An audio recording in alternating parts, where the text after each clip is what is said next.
कृपा सिंधु नररूपहरि महामोहतम पुण्य दासो वचन हरे करुण करो। सर्वप्रथम आराध्य देव के श्री चरणों में कोटि सा नमन। मंच पर विराजमान हमारे पूज्य स्वामी संत जी महाराज के भी श्री चरणों में कोटि सा नमन। सत्संग में पधारे हुए गुरुजन भक्तियों की माताओं को स्मरण। हम लोग युक्त साधु संतों के उदाहरण से श्रवण करते हैं।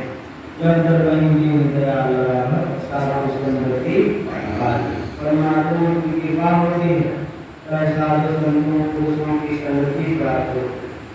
संत मिले सब कुछ करे मंगल भय सरे, वचन सुन के मिल गए जन्म मरण के। संतों के वचन से जन्म मरण की पीड़ को हरण होता है, जीवन मंगलमय होता है।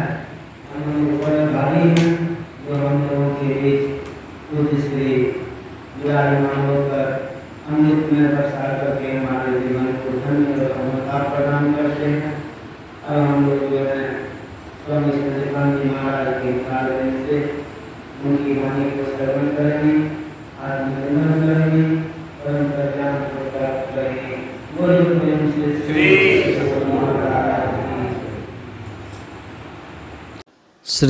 सद्गुरु महाराज की जय। ध्येयं सदा परिभवगणमभीष्टदोहम् तीर्थास्पदं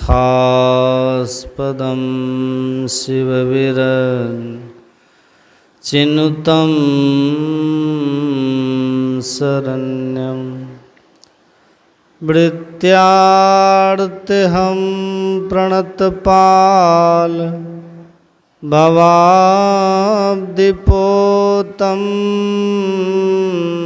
वन्दे महापुरुषते चरणारविन्दं।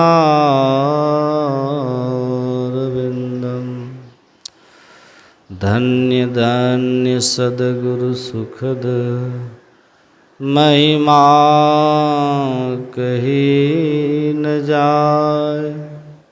जो कुछ कहूँ तो मेरी कृपा, मौतें कछु न बसाए। बोलिए प्रेम से श्री सद्गुरु महाराज की जय। परमाराध्य गुरुदेव के पावन श्री चरणों में बारंबार नमन। सत्संग में उपस्थित सत्संग प्रेमी महानुभावों, पूजनीय माताओं एवं भक्तिमती धर्मशिला बहनों, आप लोग मंदिर के हिसाब से संख्या में कम हैं, लेकिन मुक्ति तो सबको अपनी अपनी एक एक होनी है। 1000 साधक हो, चाहे 100 साधक हो, चाहे 1 साधक हो, मुक्ति सबको अपनी अपनी होगी। ऐसा नहीं कि 1000 होंगे तो फिर धरना प्रदर्शन करके मुक्ति को प्राप्त कर लेंगे, है ना। या 1000 हमला करेंगे एक साथ तो मुक्ति पर कब्जा कर लेंगे। ऐसा नहीं है, क्योंकि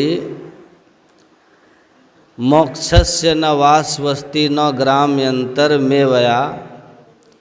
मोक्ष कोई स्थान का नाम नहीं है, मुक्ति कोई स्थान नहीं है, कोई देश नहीं है जिस पे जाके कब्जा किया जा सके। ये तो अज्ञान ग्रंथि हृदय नाश मोक्ष इति विधीयते। अज्ञान ग्रंथि हृदय, अज्ञान हृदय ग्रंथि नाशो। मतलब हमारे हृदय की जो अज्ञान ग्रंथि है उसका नाश हो जाना ही मोक्ष कहलाता है। विद्यते हृदय ग्रंथि छिद्यन्ते सर्व संशया क्षीयन्ते चास्य कर्माणि तस्मिन् दृष्टे परावरे। तो हृदय की अज्ञान ग्रंथि का नाश हो जाना मोक्ष कहलाता है, क्योंकि ऐसा जिनके साथ हो गया वो परमात्मा को प्राप्त कर लिया। इतनी सी बात है, कितना छोटा बात है, कितनी छोटी सी बात है ना? बहुत छोटी सी बात है। ये जो मुक्ति है ना, ये क्या है? बस विद्यते हृदय ग्रंथिस्थ हुआ, जड़ चेतन की ग्रंथि खुली और मुक्ति हो गई। जड़ चेतन की ग्रंथि पड़ गई, यही ना? ग्रंथि खोलिए मुक्त हो जाए। लेकिन खोलने में हम कितने तत्पर हैं, ये बात है ना? मोक्ष मुक्ति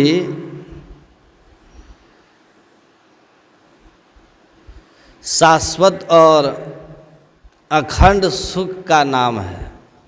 न जानाति शशीतोष्णम न सुखम न दुखम तथा नावमानम नावमानं च संचत्वात् समाधिनः। मतलब जन्म और मरण से छुट्टी को ही मोक्ष कहते हैं। और इसीलिए मोक्ष प्रत्येक मनुष्य मात्र के लिए क्या है? ईश्वर द्वारा निर्धारित किया हुआ लक्ष्य है। स्वयं परमात्मा जीव को मानव शरीर देते हुए मनुष्य के लिए ये लक्ष्य तय किया कि ये तन आपको मोक्ष के लिए दे रहा हूँ। किस लिए दे रहा हूँ? मोक्ष। क्योंकि विभिन्न योनियों में आप अनंत काल से, सृष्टि के प्रारंभ से ही हम आप सभी जन्म मरण को, दैहिक दैविक भौतिक ताप को भोग रहे हैं। तो कृपालु दयालु परमात्मा ने नरतन दिया। कब हूँ करी करुणा नर देही अदेत ईश बिनु हेतु सनेही। भगवान ने सृष्टि के आरंभ में ही मनुष्यों के कल्याण के लिए एक शास्त्र की रचना की, जिसको वेद कहते हैं। वेद कहते हैं। उस वेद में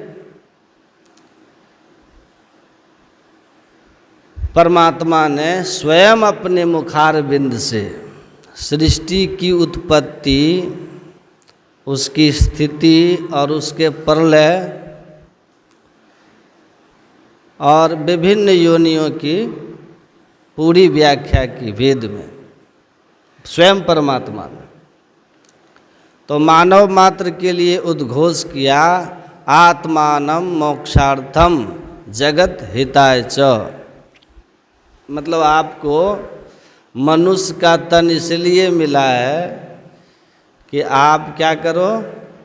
अपने आप को मोक्ष में ले चलिए, दुख से मुक्त कीजिए।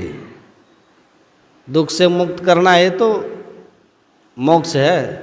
नित्य सुख को अनुभव कीजिए, शाश्वत सुख अनुभव कीजिए, आत्म सुख को अनुभव कीजिए, परमात्म सुख जो आपका अपना सुख है।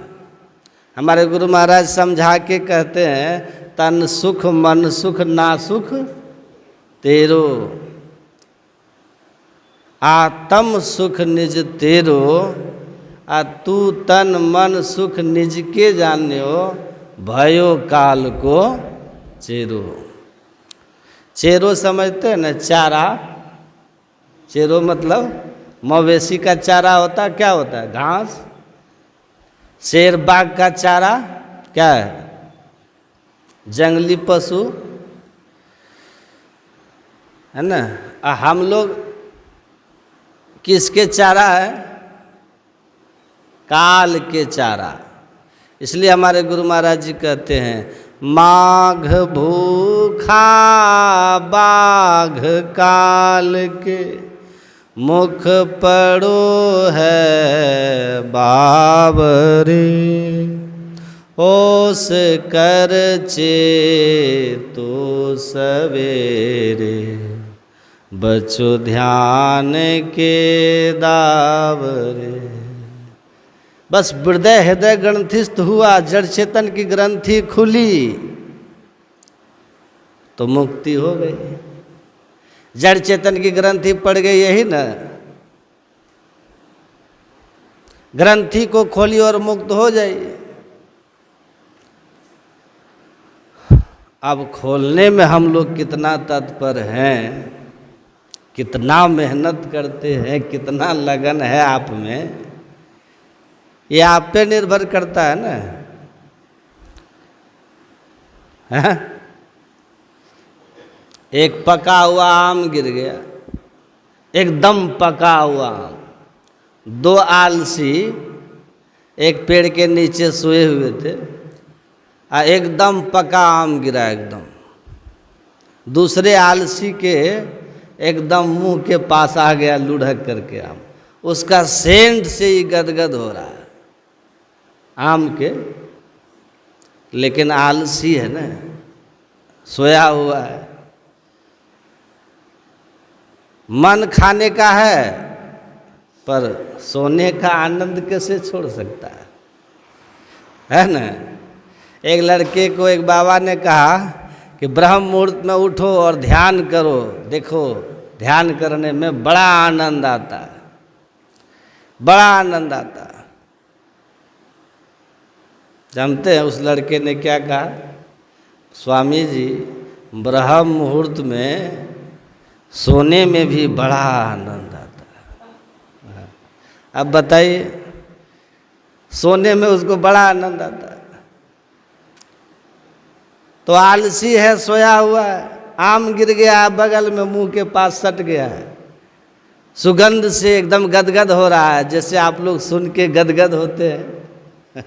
करने की बारी आती है तो आप लोग जाने, हम क्या जानते हैं? गदगद हो रहा है।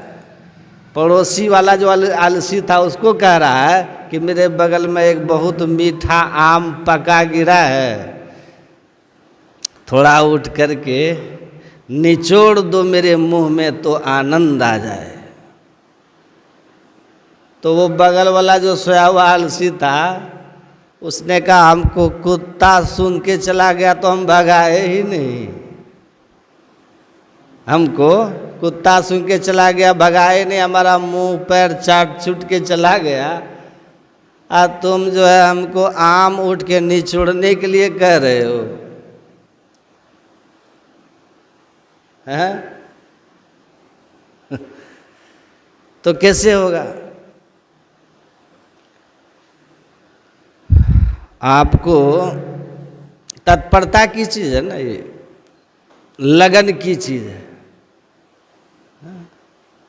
तो मोक्ष किसको कहते हैं?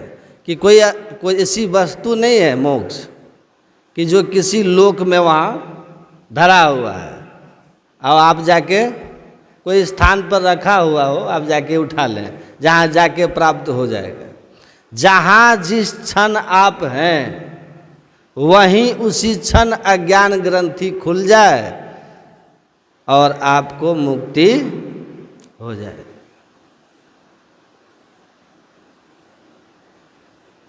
मुक्ति मुक्ति सब खोजत है, मुक्ति कहाँ को पाइए जी। मुक्ति को हाथ और पैर नाही कही भांति उसे दिखलाइए जी।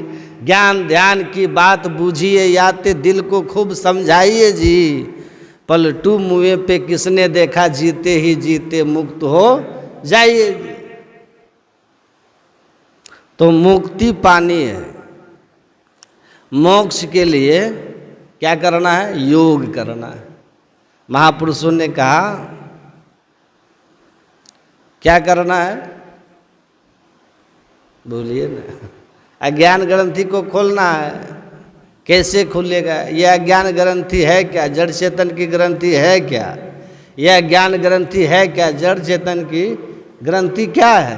तो आप जानते हैं कि आप चेतन आत्मा है ना। हम क्या हैं? चेतन आत्मा। हम जो चेतन आत्मा हैं, हमारा संपर्क किससे हो गया है? संबंध किससे हो गया है? जड़ शरीरों से। 4 जड़ शरीर है ना, स्थूल सूक्ष्म कारण महाकारण, जड़ शरीर है, इससे संबंध हो गया है। तो हम चेतन आत्मा, हमारा संपर्क जड़ शरीरों से है। तो कितने जड़ शरीर है? 4। तो चारों जड़ शरीरों से बाहर निकली, है ना। जड़ चेतन की ग्रंथि खुल जाएगी तो ये जो 4 जड़ शरीर से चेतन आत्मा को बाहर निकाल के परमात्मा से एकता का ज्ञान प्राप्त कर लेना का मोक्ष पाने का अधिकारी केवल मनुष्य ही होता है ना, और दूसरा नहीं होता। तो 4 जड़ शरीर से चेतन आत्मा को अलग करके परमात्मा से एकता की अनुभूति करना, ये जड़ शरीर से छूटने के लिए जो साधना है ना, उसी को क्या कहते हैं? योग कहते हैं। और मुक्ति किससे होती है? धर्म ते विरति योग ते ज्ञाना, ज्ञान मोक्ष प्रद वेद बखाना। तो ज्ञान से मुक्ति होती है। यही बात संत लोग समझाते हैं। संत लोग यही समझाते हैं कि मुक्ति जो है ज्ञान से ही होती है, आत्मज्ञान से। और आत्मज्ञान के लिए जड़ चेतन की ग्रंथि को खोलनी है। तो जड़ चेतन की ग्रंथि खोलना आत्मज्ञान पाना है, यही योग है। तो योग में हम लोग क्या करते हैं? योग चित्त वृत्ति निरोध। योग जो है चित्त वृत्ति का निरोध है। निरोध क्यों करते हैं हम लोग चित्त वृत्ति का? कि हमारे गुरु महाराज समझाते हुए कहते हैं कि किसी भी फैली हुई चीज़ को जब आप समेटेंगे, ऊपर की ओर उठेगा ना वो, है ना। किसी भी फैली हुई चीज़ को समेटेंगे तो ऊपर की ओर उठेगा। ऊपर की ओर उठेगा तो जो आवरण है उसका भेदन होगा, नहीं होगा? आवरण का भेदन होगा तो स्वाभाविक है ना कि ग्रंथियां टूटेगी। तो चित्त वृत्ति का सिमटाव कीजिए। सिमटाव करने का साधन है योग, ध्यान योग। सबसे सरल और सहज साधन है, सबसे सरल और सबसे सहज, सबसे होने योग। विप्र भंग्य अपढ़ पढ़ुआ करो तरिहोनी संग। इसमें कोई संशय की बात नहीं है, सबसे होगा। पढ़े अनपढ़ अमीर गरीब सबसे होगा। जितने मनुष्य तनधारी हैं सब कर सकते। केवल कौन मनुष्य नहीं कर सकता? ना विड़तो दुश्चरितान, जो पाप कर्म को नहीं छोड़ेगा, उससे नहीं होगा। तो ध्यान योग है मुक्ति का सबसे सरलतम साधन और अकेला साधन। बिना ध्यान के मुक्ति होती नहीं है, समझ रहे ना। सरल भी है और एकमात्र उपाय भी है, क्योंकि बाकी जो मुक्तियां आप लोग सुनते हैं ना कथाओं में, बिना ध्यान के चित्त वृत्ति के निरोध किए बिना, जड़ चेतन की ग्रंथि को खोले बिना, और इस शरीर में रह करके बहुत सारे उपाय करके देह त्यागें तो मुक्ति नहीं होती है। वो जो मुक्ति सुनते हैं ना आप, फलना कहते हैं ना, उनको मुक्ति हो गई, उनको मुक्ति हो गई, मुक्ति नहीं होती। वो किसी अच्छे लोक में चले जाते हैं। फिर पुनर्जन्म होता है। जब पुण्य छीन हो जाता है। मुक्ति जीवन काल में होती है। कबीर साहब कहते हैं ना, साधो भाई जीवत ही करो आशा। समुद्र, ये नमक जो समुद्र में मिलता है तो एक में होता है, कब होता है? देखिए, जैसे शरीर के अंत होने के पहले जीवन ही काल में ये अवस्था होनी चाहिए। तो आत्म सुख हमारा निज सुख है, जो नित्य सुख है। तो आत्म सुख या परमात्म सुख हमें प्राप्त करके सारे दुखों से छूटना है। उसी को मुक्ति कहते हैं। तो मुक्ति मिलती कैसे है? तो वेद भगवान ने घोषणा करके कहा, आत्मिक बोध विने न मुक्ति ही। आपको मनुष्य का शरीर किस लिए मिला? आत्मानम मोक्षार्थम, अपने आत्मा को, अपने आप को मोक्ष में दुख से मुक्त करने के लिए मिला है। तो दुख से मुक्ति कैसे मिलेगी? तो कहा आत्मिक बोध बिने न मुक्ति ही। समझ रहे हैं ना बात? आत्मिक बोध मतलब क्या होता है? अभी हम आप किस अवस्था में हैं? सुन रहे हैं? उठाइए उठाइए उठाइए। हम परमात्मा के अंश है ना, पाठ करते हैं ना, जीवात्म प्रभु का अंश है, जस अंश नभ को देखिए। हम परमात्मा के अंश हैं। किस तरह से हैं? जिस तरह इस घर के नीचे का आकाश, ये अब बाहर का आकाश है ना, बाहर के उस विस्तृत आकाश का ये घर के अंदर का आकाश अंश है। उसी तरह हम परमात्मा के अंश हैं। घटमट प्रपंचन जब मिटे नहीं अंश कहना चाहिए। हम इस तरह से अंश हैं, लेकिन आवरण के कारण क्या हो गया है? हम उनसे अलग हो गए हैं। ये आकाश उस आकाश से अलग हो गया है। और ये आवरण जो आया है ना, सारे दुख का कारण है। इसी को मायाबद्ध होना कहते हैं।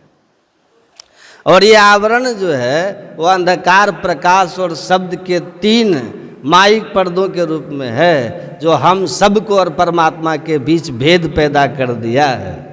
और वेदांत कहता है, ऋषि कहते हैं, जब तक आपकी आत्मा को उस अनंत परमात्मा के साथ एकता की अनुभूति न हो जाए, तब तक मोक्ष नहीं हो सकता, मुक्ति नहीं हो सकती, जीवन से दुख का अंत नहीं हो सकता। और यह काम जीवन काल में ही होना है, मरने के बाद नहीं। जीते जी आत्मिक बोध होना चाहिए। यही भगवान शिव ने भी कहा कि सुनो, ब्रह्मा जी को कह रहे हैं, पिंड पातेन या मुक्तिर सा मुक्तिर न तो मन्यते देहे ब्रह्मत्व मायाते जला नाम सिंधवम यथा अन्यंतम यदा याते तदा मुक्त सौच्यते। मुआ पीछे मुक्ति बतावे, मुआ पीछे मेला, आ मुआ पीछे अमर अभय पद दादू भूले गहिला। ये जीवन काल में होना है। साधो भाई जीवत ही करो आशा, जीवत समझे जीवत बूझे जीवत मुक्ति निवासा। जीवत कर्म की फांस न काटे मुँहे मुक्ति की आशा, आ तन छूटे जीव मिलन कहते हैं, सो सब झूठी आशा।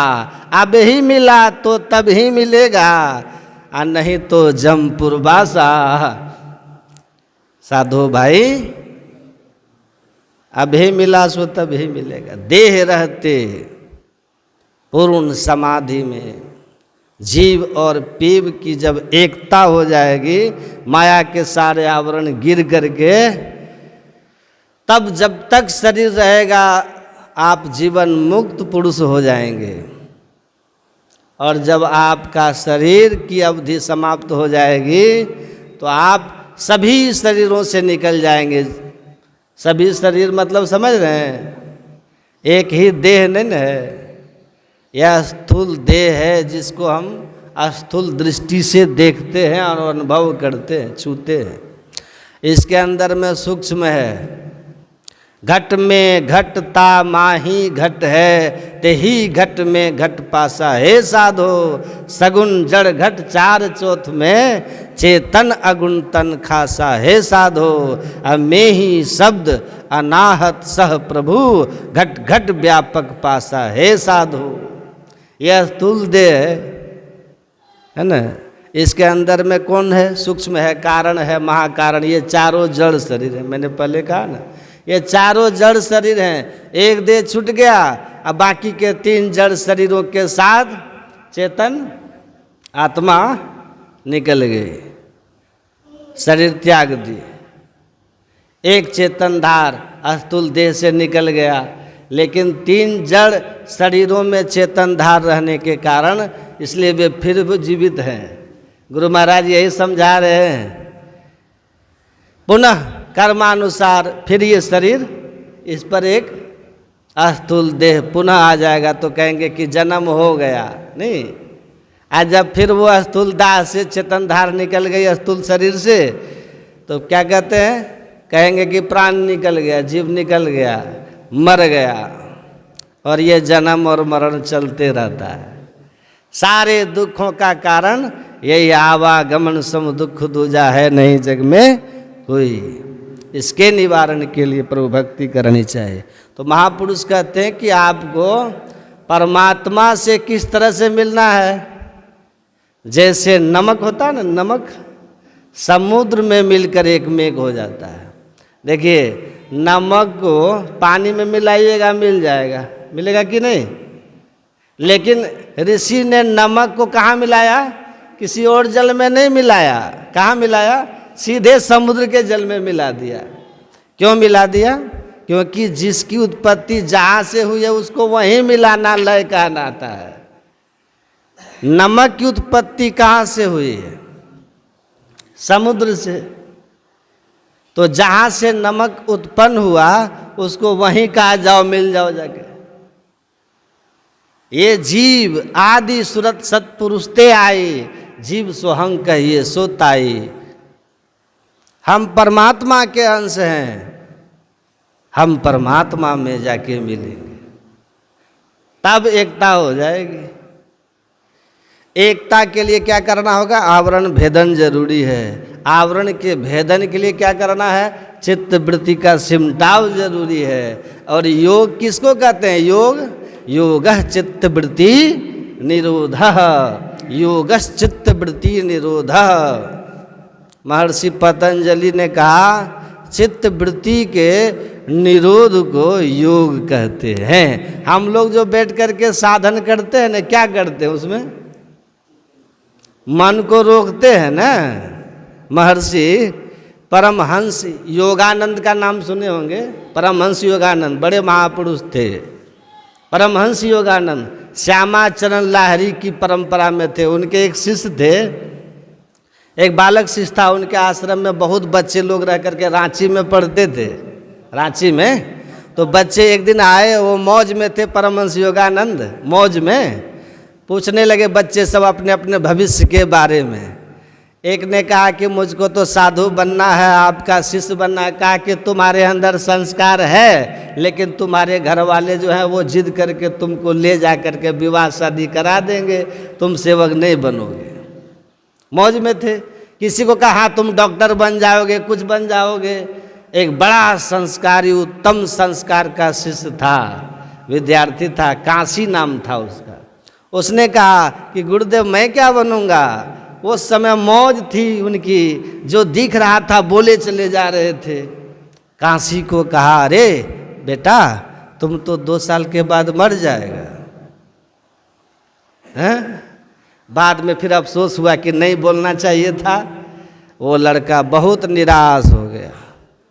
लेकिन जब वो इंग्लैंड जाने लगे परमहंस योगानंद, तो उन्होंने काशी को कहा कि तुम मेरे लौटने तक घर मत जाना, लेकिन काल की महिमा प्रबल, वो इंग्लैंड गए परमहंस योगानंद, उनके पिताजी आए, काशी के पिताजी, और ज़बरदस्ती उसको न चाहते हुए भी उसके इच्छा के विरुद्ध उसको काशी को रांची से ले करके कलकत्ता चले गए। वो कलकत्ता का था लड़का।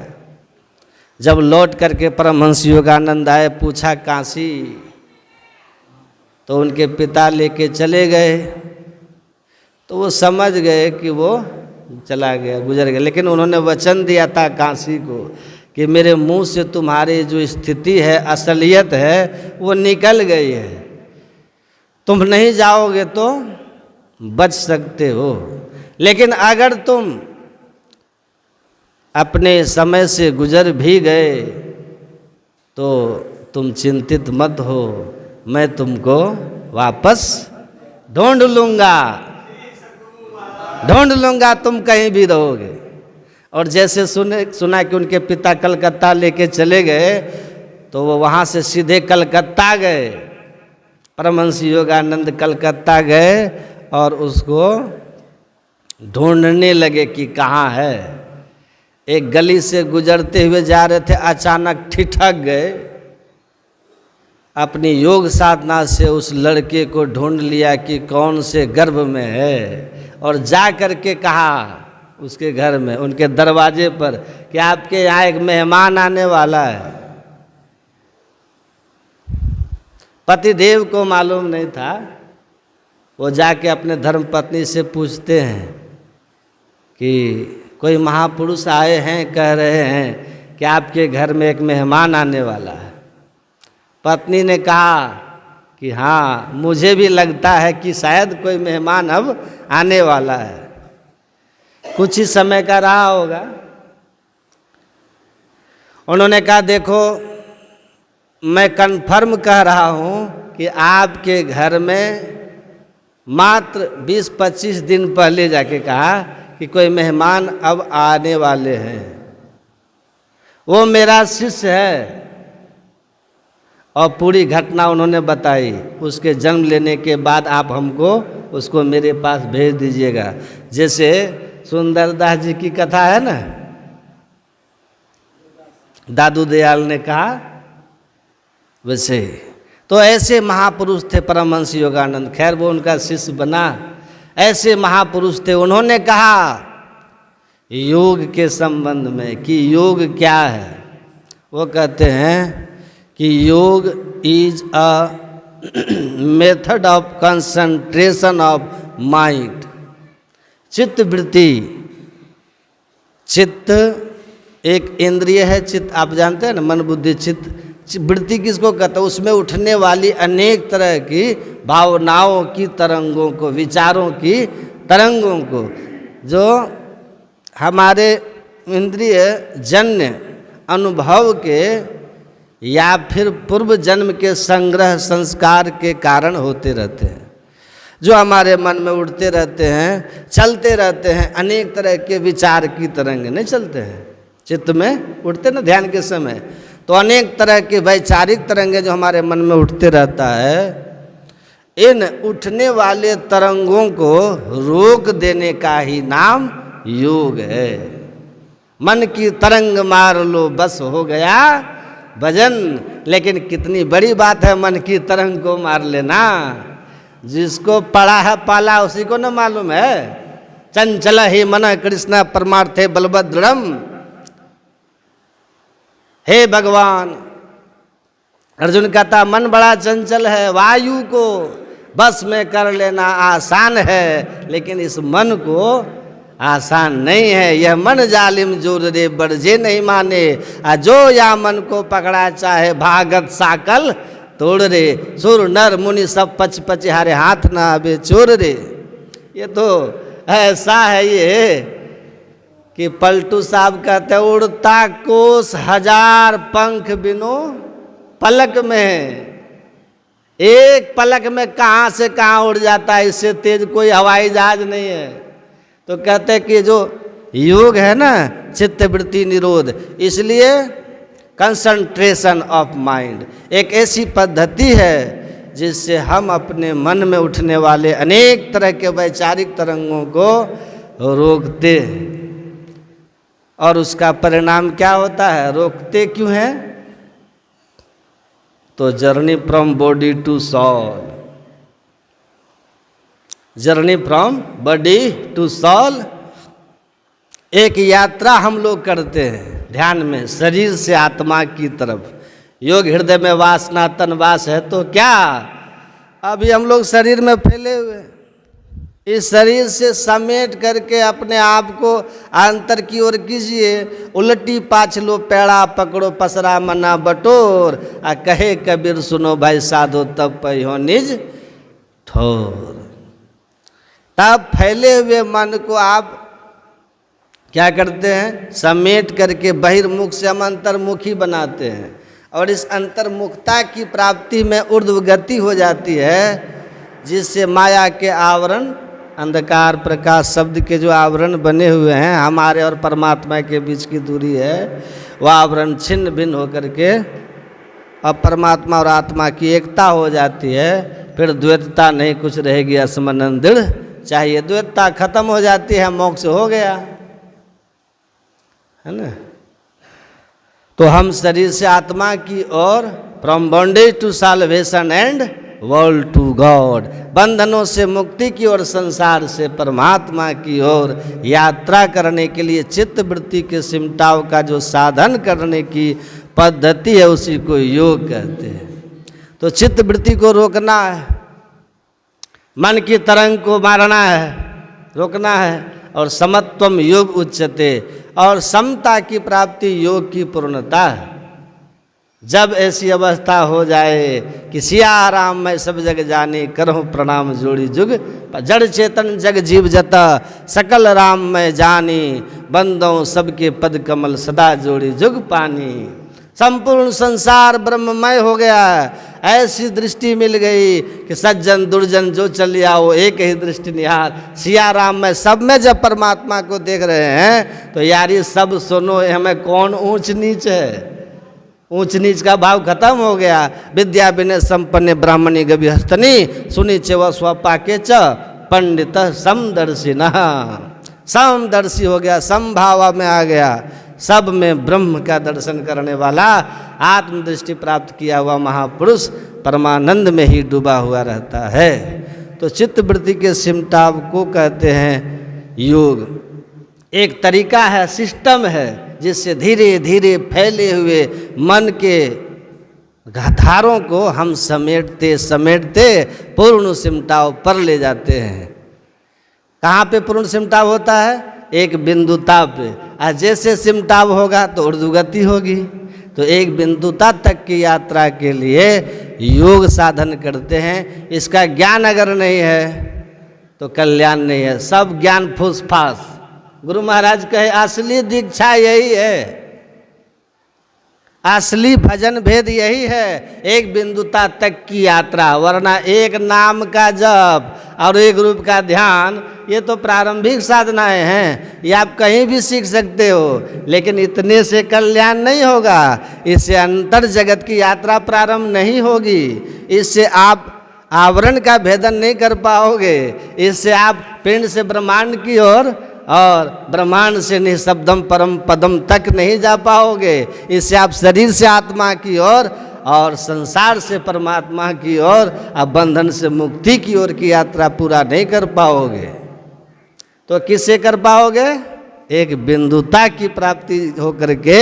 और जब चित्त का पूर्ण सिमटाव हो जाएगा, पूर्ण निरोध हो जाएगा, तब ऊर्ध्वगति होगी, और तब वहाँ से प्रकाश में जाकर के शब्द की साधना करता हुआ सारे आवरण गिरा करके सूरत केंद्र में केंद्रित हो जाएगी। अब कहीं कोई आवरण नहीं, कोई अंधकार प्रकाश शब्द हमारे बीच में नहीं होगा, कोई स्थूल सूक्ष्म कारण महाकारण केवल नहीं होगा।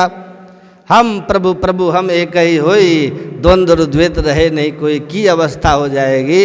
इसलिए ये ध्यान योग है। ये जो आप लोग योग करते हैं ना, यही असली योग है। ऐसी से चित्तवृत्ति का सिमटाव होगा, माया का भेदन होगा, परमात्मा से एकता होगी। इसी योग का यहाँ पे उपदेश हुआ, और ये जीवन काल में ही होगी पूर्ण समाधि में, तो जीवन मुक्त हो जाएंगे। बोलिए श्री सद्गुरु।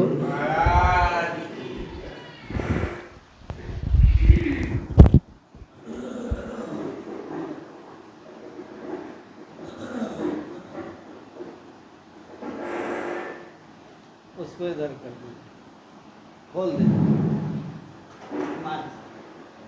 खोल दीजिए, हम ले लेंगे आप लोग गाड़ी।